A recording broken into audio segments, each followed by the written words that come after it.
More than 400 million voters from 27 European Union member nations will cast ballots to choose 720 representatives to the European Parliament between June the 6th and June the 9th.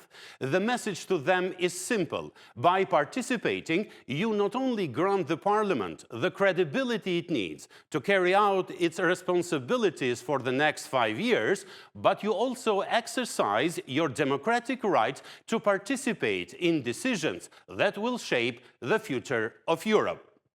Hello, I am Franco Egro from Euronews Albania in Tirana. This perspective show will attempt to cover the challenges that various European nations face as the election date approaches. We shall talk about the specifics of France, one of Europe's Union's main powers, as well as those of later members like Bulgaria and Romania. We will discuss why Georgia is watching them very closely, and we will conclude by outlining what two significant Balkan nations, Albania and Serbia, expect from this election. The number of members of the European Parliament elected by the various member states varies due to their differences in size. France will elect 79 members of European Parliament. François Chignac, the editorial manager of branded affiliate Euronews, joins me from Lyon. So glad you are with us, François. A very straightforward question to you, please. Emmanuel Macron is approaching Russia these days with toughness and determination. How is it affecting the French electorate, please? Merci pour votre question, Franco. L'Ukraine est au cœur de la campagne électorale française. L'ignorer relève de l'erreur d'appréciation. Après avoir évoqué le 26 février la possibilité d'envoyer des troupes en Ukraine, le président Emmanuel Macron a affirmé le 7 mars qu'il n'y avait aucune limite ni ligne rouge au soutien de la France à l'Ukraine. Nous avons la conviction que la défaite de la Russie est indispensable à la sécurité et la stabilité en Europe, avait affirmé le Premier ministre français. Si bien que l'opposition de la gauche à l'extrême droite accuse désormais le chef de l'État français d'instrumentaliser la guerre à des fins politiques. La Russie est une menace non seulement pour l'Ukraine, mais aussi directement pour nous, pour l'Europe, pour la France, pour le peuple français, a pour sa part insisté l'actuel Premier ministre Gabriel Attal lors du débat à l'Assemblée nationale. Un discours qui vise clairement le parti du Rassemblement national, le parti de Marine Le Pen, le but étant de rappeler les liens du renouveau national avec Vladimir Poutine. François, a significant topic, as you slightly mentioned, of a huge debate throughout Europe these days continues to be the potential rise of right-wing party. And obviously, the first person who springs to mind when discussing about these forces is obviously Marine Le Pen of the National Rally or the National Front. What do you have to say about these tendencies and trends in France, if you can, please?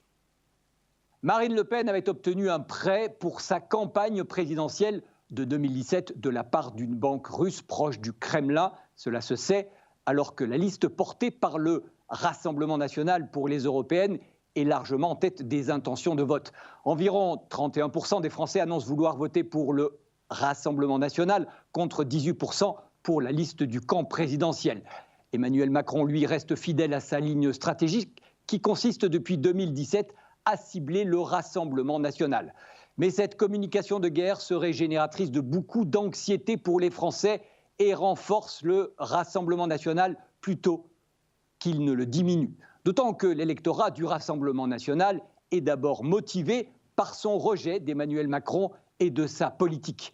Il ne risque donc pas de changer d'avis pour soudainement voter en faveur de la liste Renaissance Modem Horizon. L'exécutif en a tout à fait conscience.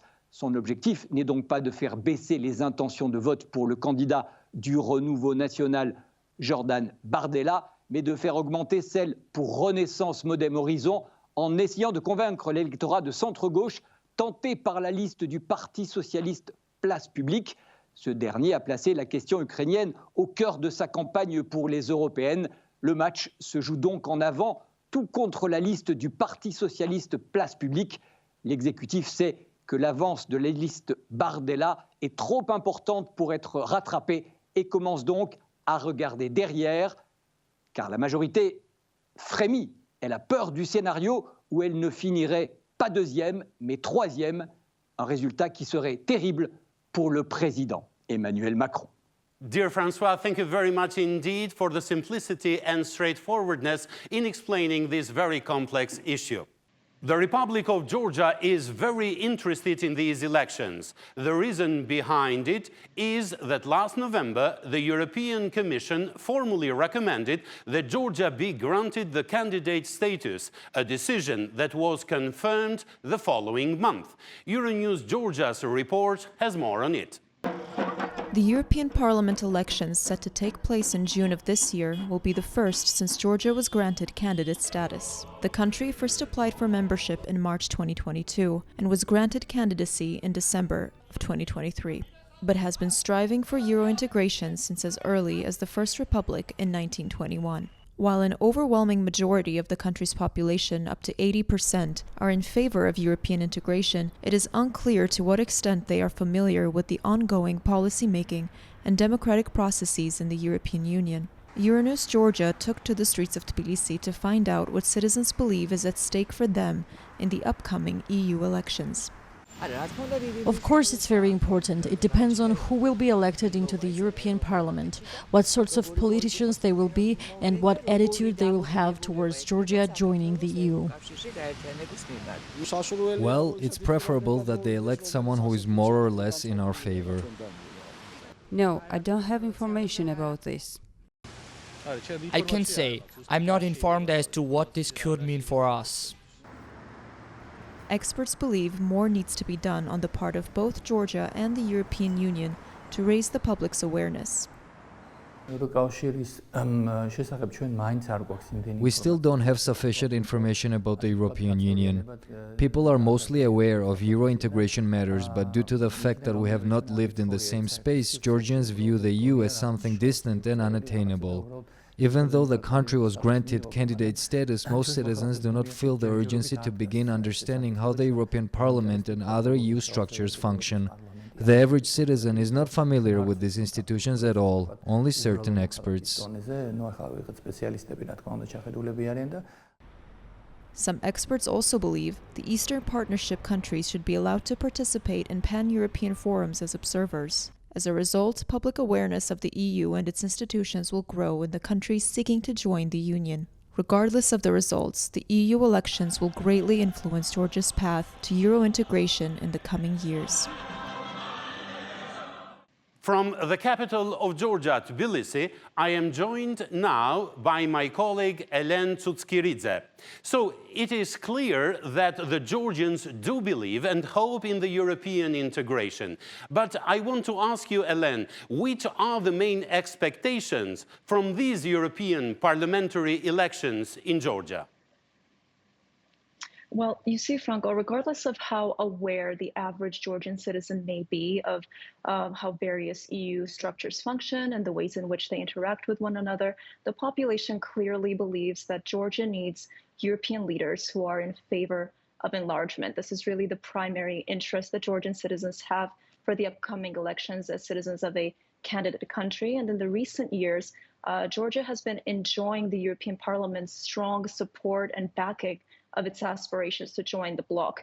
And depending on who EU citizens vote for in the upcoming elections, this could potentially maybe no longer be the case. When we spoke to Georgian experts who are informed about the elections and as to what exactly this could mean for the country, they expressed some concern over certain pre-election forecasts that more right-wing, more Eurosceptic political groups could be on the rise and that they may hold more power in the new parliament than previously. And since the European Union functions on consensus and the opinions of these political groups must be taken into consideration, this could mean additional hurdles for Georgia in its path towards European integration. We may no longer see the exact same kind of enthusiasm that we have seen from the European Parliament up until this point. In theory, this could not only mean that practical support for Georgia's European integration could maybe change from the European Union, such as any funding the country receives from the EU. But this could also change public opinion in Europe, which is ultimately of no lesser significance. And this is really at the heart of what concerns Georgians the most. It is really the trajectory of the country's European integration that could be at stake for Georgians in June. Thank you very much, Hélène. It looks clearly from your report, basically, that the Georgians are holding their breath regarding the results of these elections. Thank you very much indeed. June the 9th is the day of the European elections in Romania, and this is the 5th time since the country joined the European Union. All the citizens above 18 and registered will cast their votes to choose 33 Romanian members of European Parliament. Proportional representation is used in a single electoral district, meaning that the number of MEPs elected from each political party is determined by the total number of votes it receives. But as Euronews Romania reports, the situation on the ground is slightly confusing for the voters. The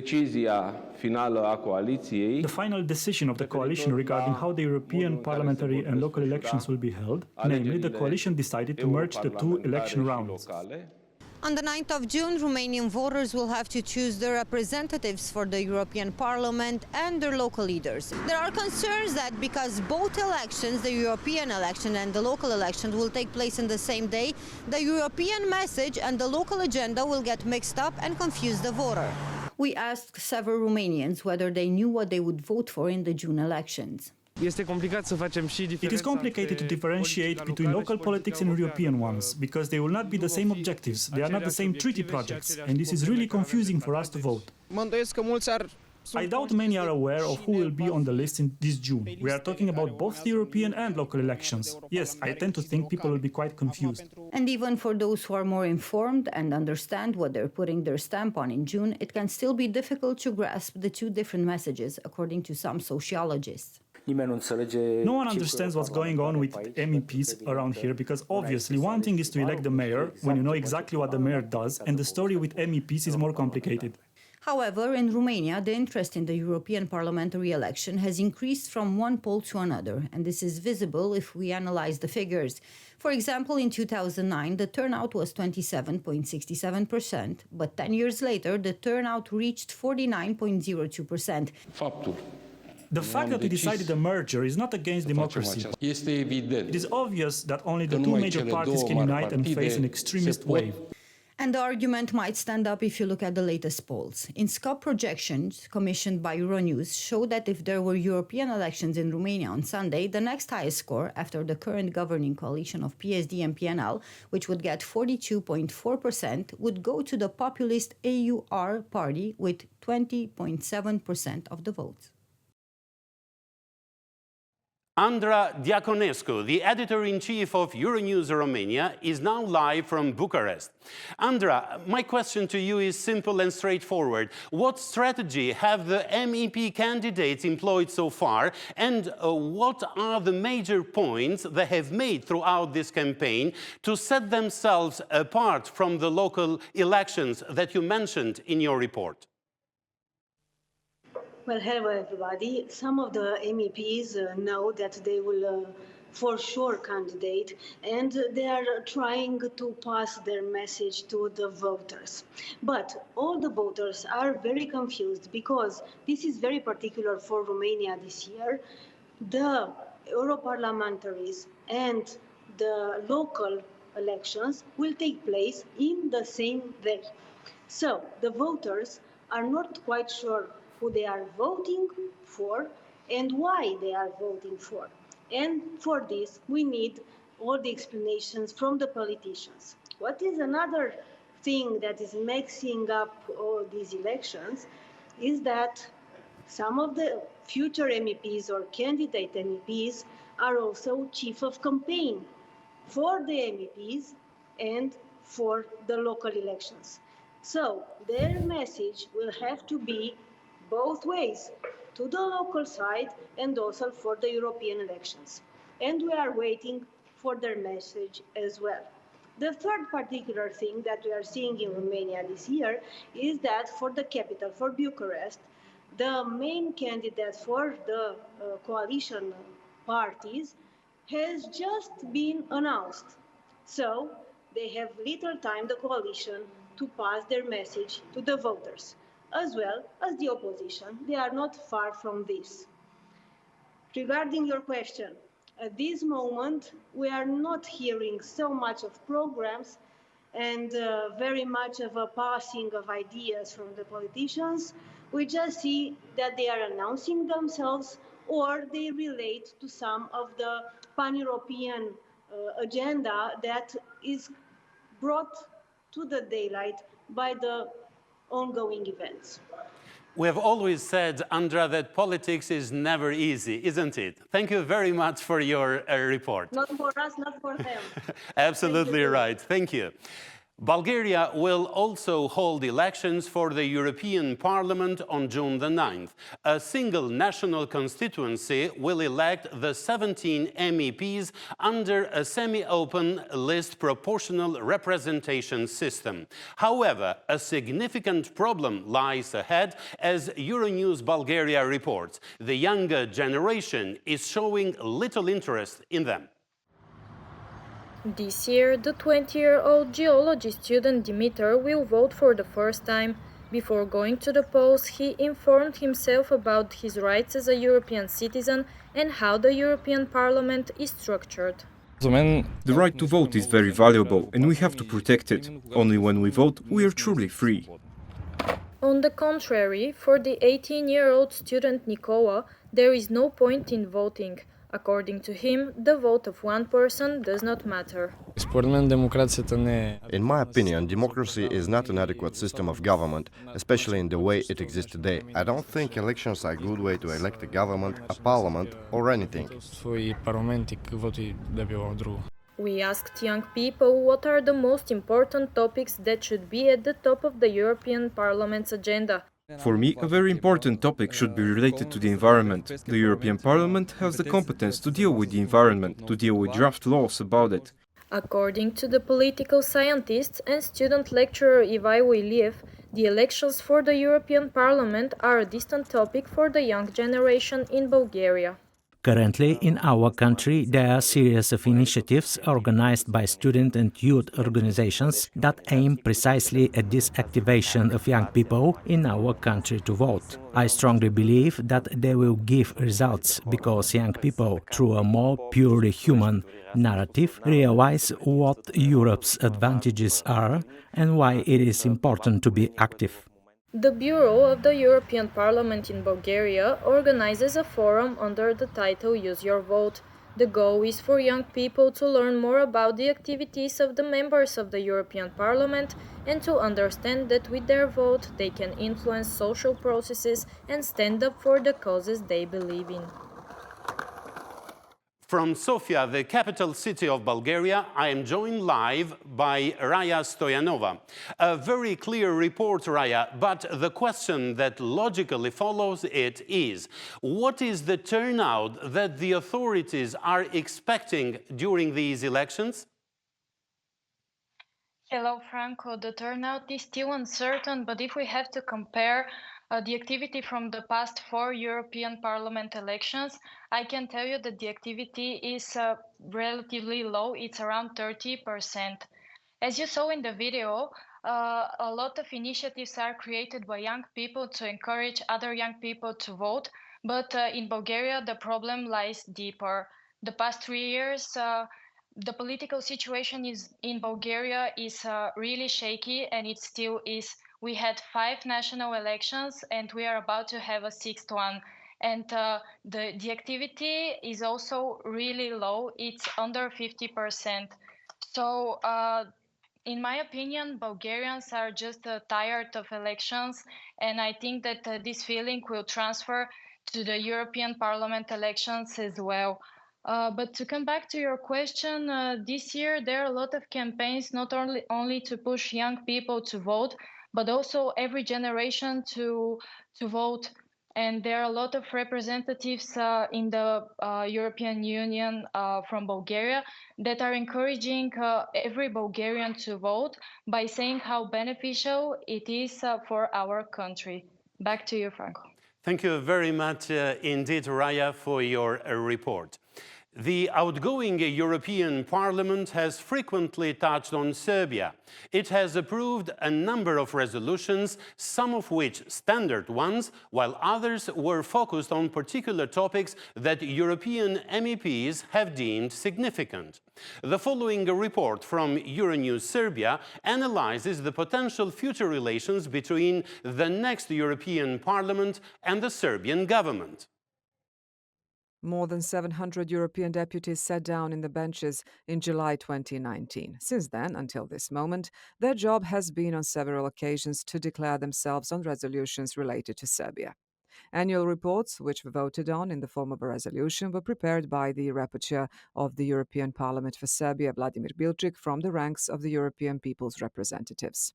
There were also several urgent ones, such as the one about the treatment of Vietnamese workers at the Linglong company and environmental protests, then about Kosovo and Serbia in the context of the events in Banjska, and finally about the elections and the post-election situation.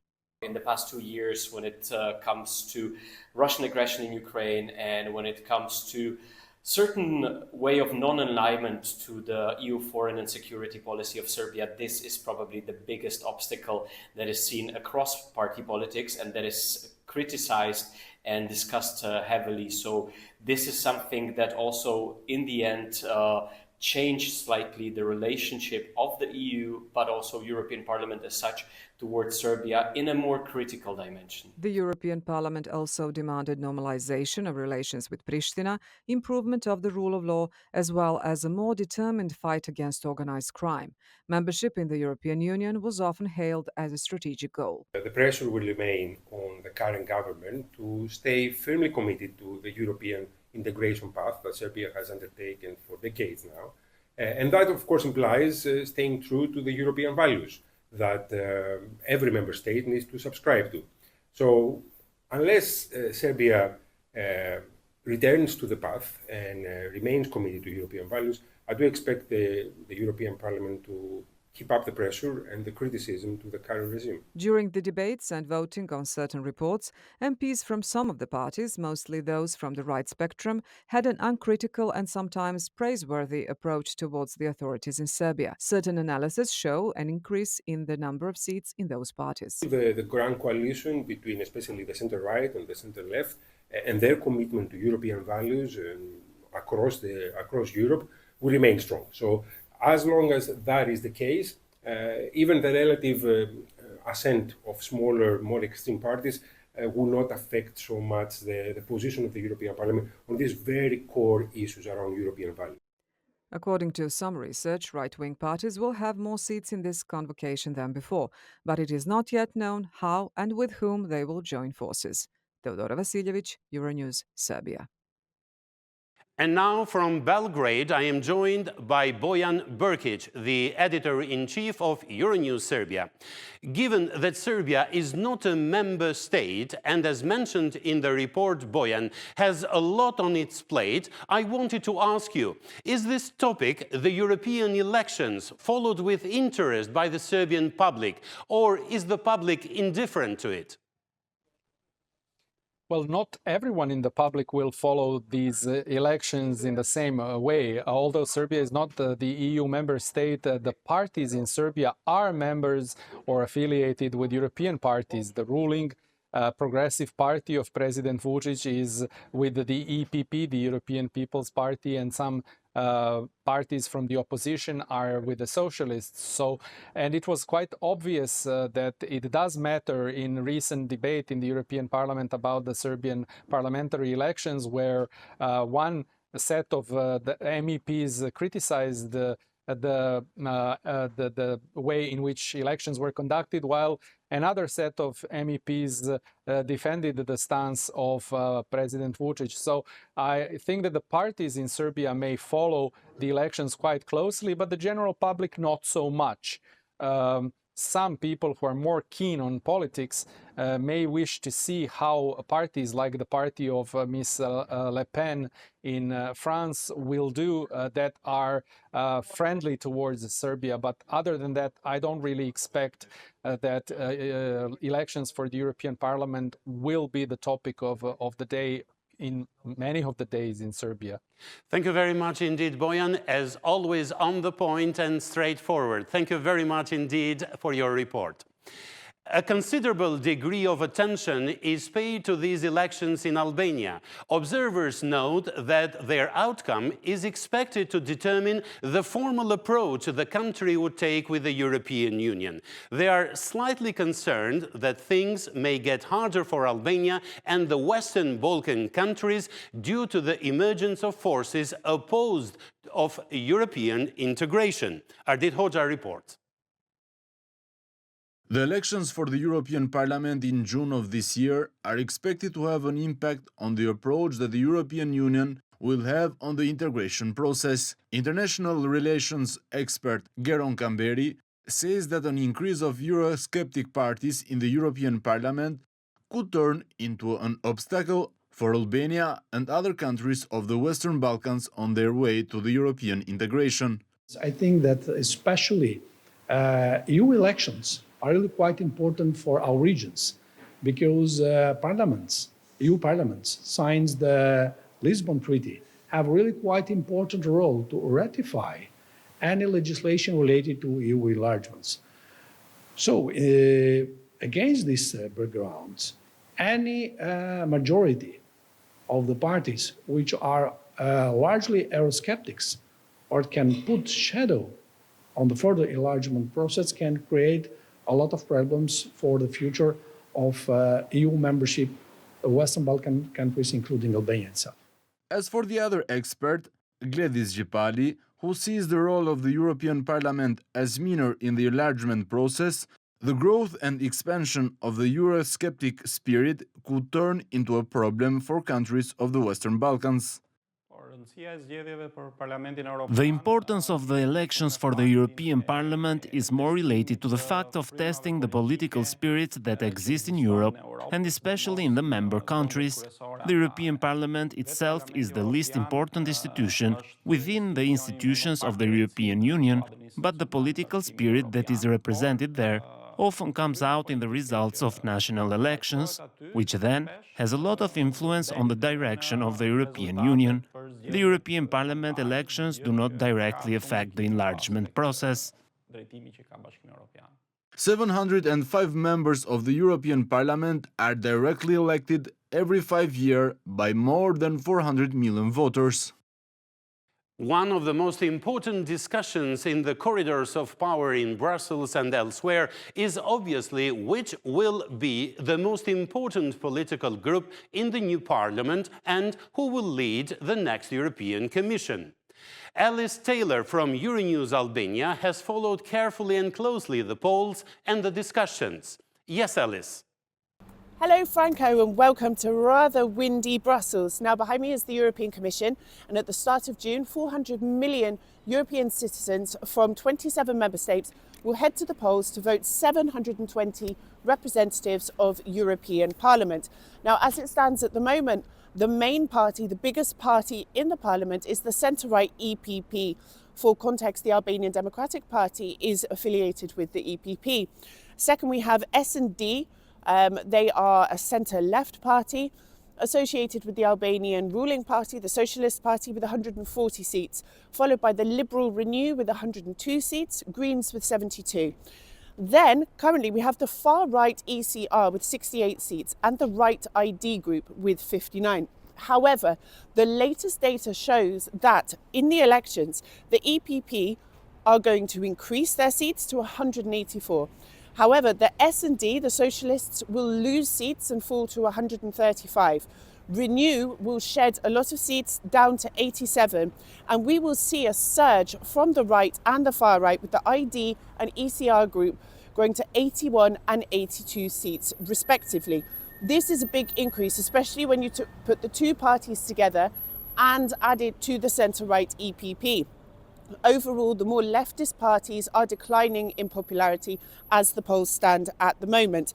Now, the EPP have said they will not work with the far right, but when it comes to power, you know, everything is possible. And it also means that this increase in the right and far right, it means they can block and veto key legislation from the European Parliament. Now, a bit of light relief amongst all the figures and the politics. There are some other interesting national parties that are coming to the fore. In Hungary, we have the two-tailed dog party. And in Austria, the Austrian Beer Party, now in their manifesto, they want to build beer fountains in parks in Vienna. It reminds me of my time in the UK, where I'm from, the monster reigning Looney Party and Count Binface, who ran in our general elections. Now, these joke parties are often born out of general disillusionment with the status quo. Now, on their own, they're unlikely to enter Parliament and make a huge difference, but there are talks of these joke parties joining together, which could see them end up with some seats in Parliament. We also need to look and see what impact Ursula von der Leyen, as the Commission President, could have for us in the region. She's been a big supporter of enlargement, although we haven't seen much in the way of progress. She has applied for a second term. She's announced her intention to run as a candidate again.